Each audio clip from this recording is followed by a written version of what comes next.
your business. You run it how it is. But we need to make sure that we are putting in place regulated frameworks so that our visitors can get places and that we can boost additional entrepreneurship opportunities. It is illogical when we know that there are not enough taxis during peak times. Do you know what I've had to do sometimes? I have been to dinner in my car out with my wife under the GP1. Yeah, well, I don't have GP1. What's it called?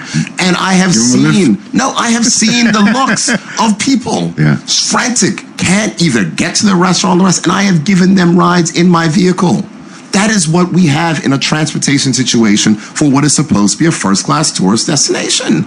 No. So whether it's the BTOA, whether it's Ride Bermuda, whether it's Hitch, whatever dispatching service is or comes up with, we need to have a regulated environment in this country, or else what will happen? You will find someone will come up with an app that will undercut what we have, and it will be a difficult thing to enforce, and then people will be complaining on the other side. Supply and demand is all about. We have the opportunity to do this in a regulated fashion that protects an industry that, yes, what is said, is largely a black industry. The thought that someone who had family who's taxi drivers, what's it called, all the rest, you understand, would then decimate an industry that I know provides a livelihood. It's a nonsense. Yeah. Well, I know, want to hear this? Go ahead. I called Hitch at the airport coming home. Inside of 10 minutes, the ride was there. And guess what? It was a taxi. I'm like, huh? So taxis hooked up to Hitch too. But that's the only thing that it is, because it's around dispatching. But here's the thing. But that's a smart thing. No, but for full disclosure, since 2017, when I became premier of the country, I resigned from my positions at Hitch. I do not have any control over operations, day-to-day things. I remember I was there someday, and one of my MPs told me, I'm like, that's not an Hitch. They're like, yes, it is. He showed it to me. I'm like, oh, I didn't know, because I do not have involvement, because I respect the role and the office of which I hold. You understand what I'm saying? Absolutely. That is it. That is a separation, because I get it. And I understand that people may, but let's be clear.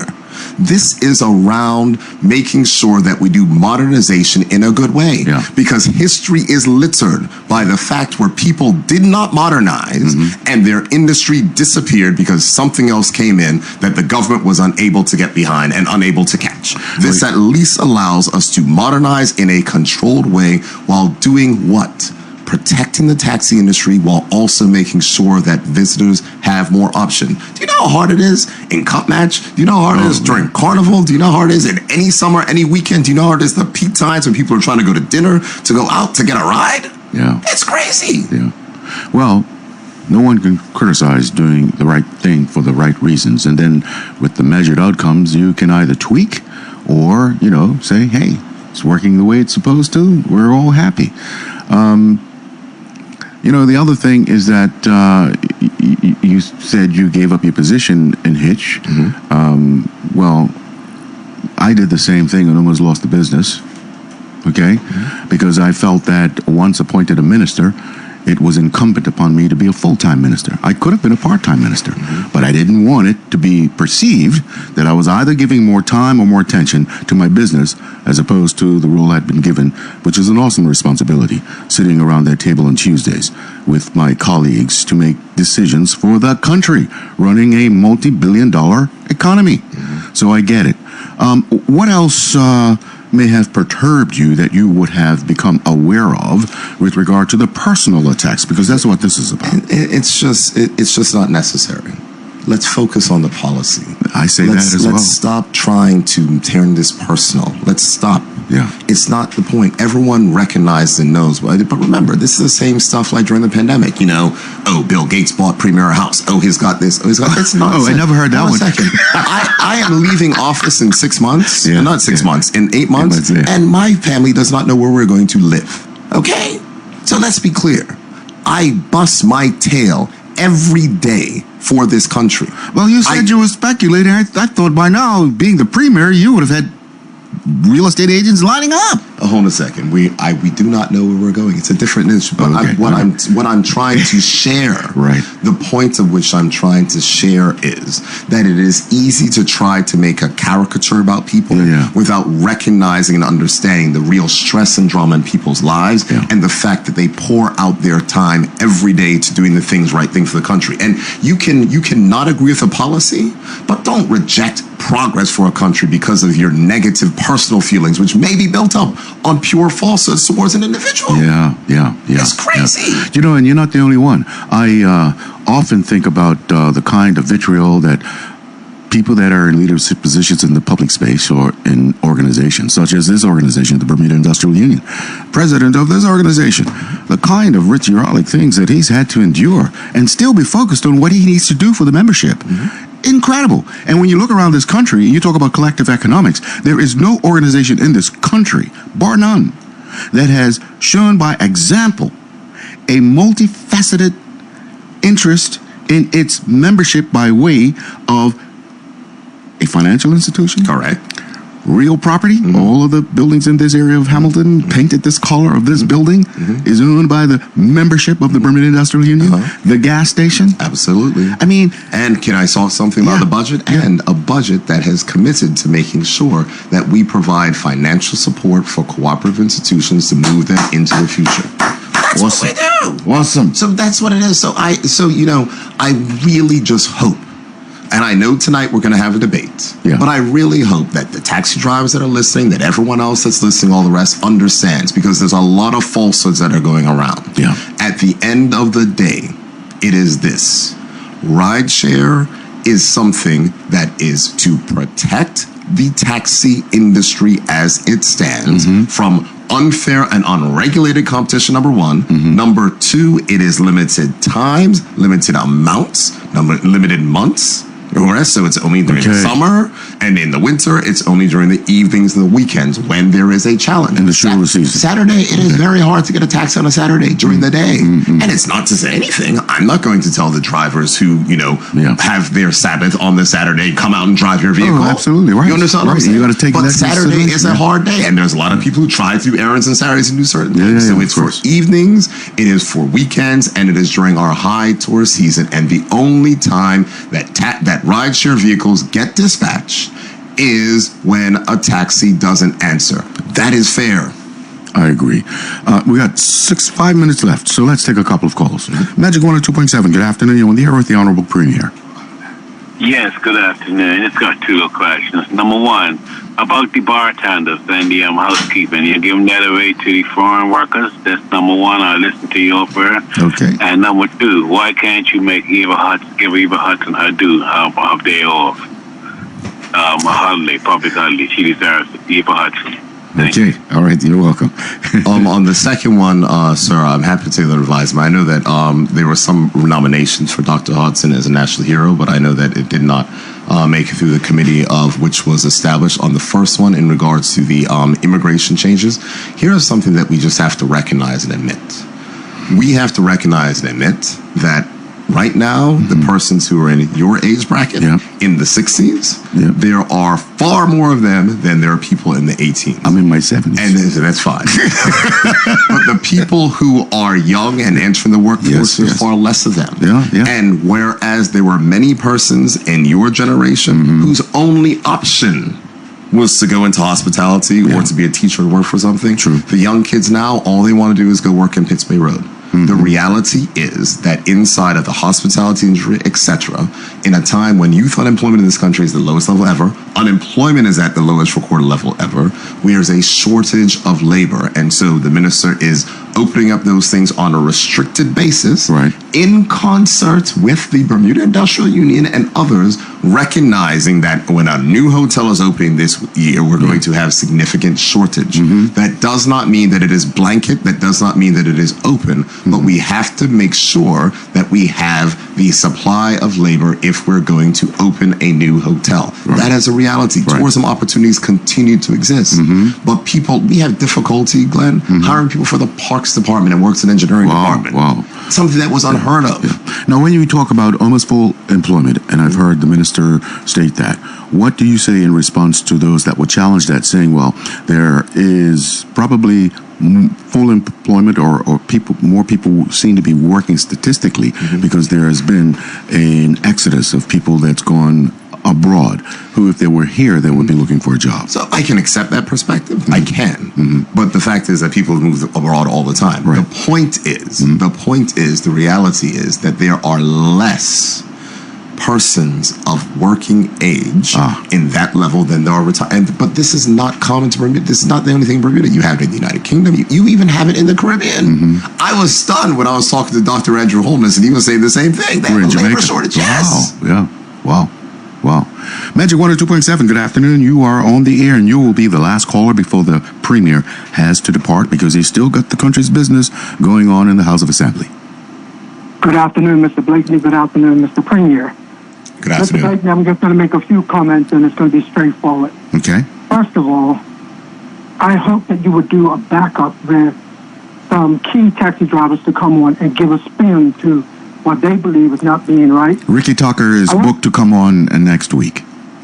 Okay, great. This is something I want somebody to really think about. Jamal Bryant is an A&E preacher. He was a Baptist preacher before he became A&E. He used to come to Bermuda quite often. And everybody admired Jamal Bryant. You see where I'm going. And that man preached authentic gospel. But then when he got over here to whatever the church is called, New Birth, where Eddie Long used to be, now he wants to go preaching in gay churches and talking about, I salute the first mister and first mister. And what I'm saying is, that man can know how to spin things out of control and spin things to evict a whole lot of people. Now, I'm not saying the Premier is doing that, but I think we need to have a balance here. And I find a lot of these politicians, even the Premier, under the Premier, all they do is spin stuff. You sound good, you look like you're doing good, but in reality, what are we getting around here? Are we getting bang for buck, or are we getting politically? I'm out. You know what I'm going to say next. I'm going. Okay.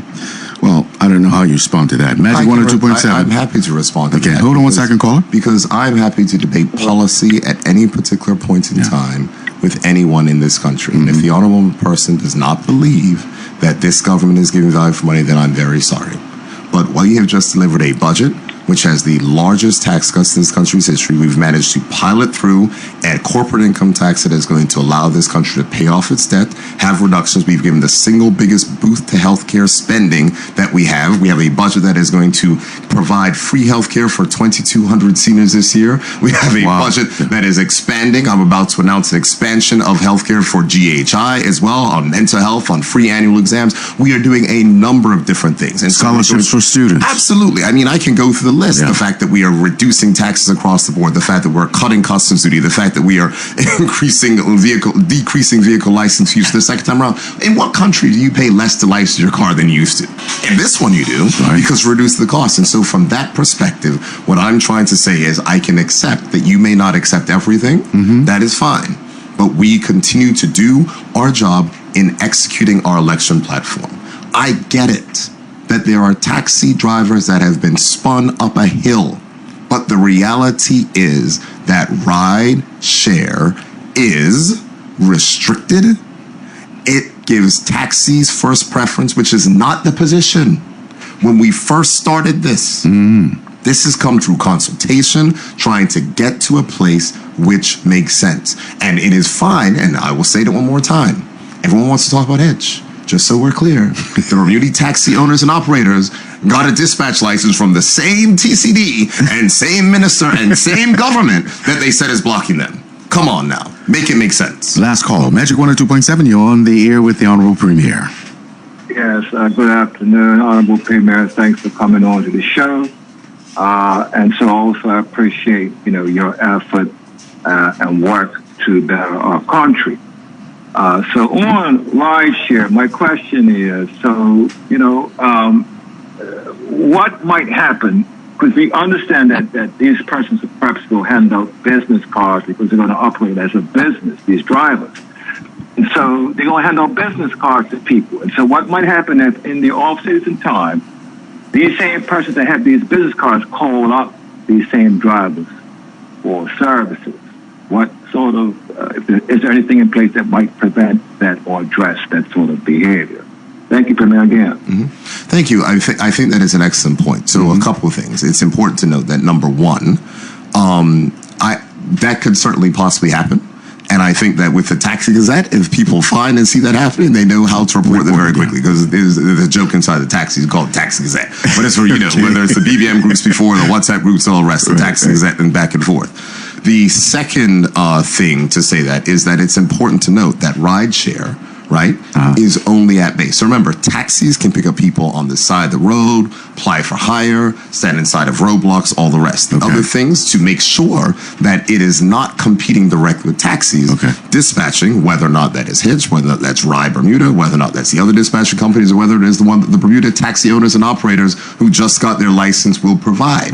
It's only done through the apps. And it's done through the apps for what reason? So that we can make sure that it is taxis go first, and if there's no taxi that answer, then it gets dispatched to that other type of vehicle. And it's important to note that.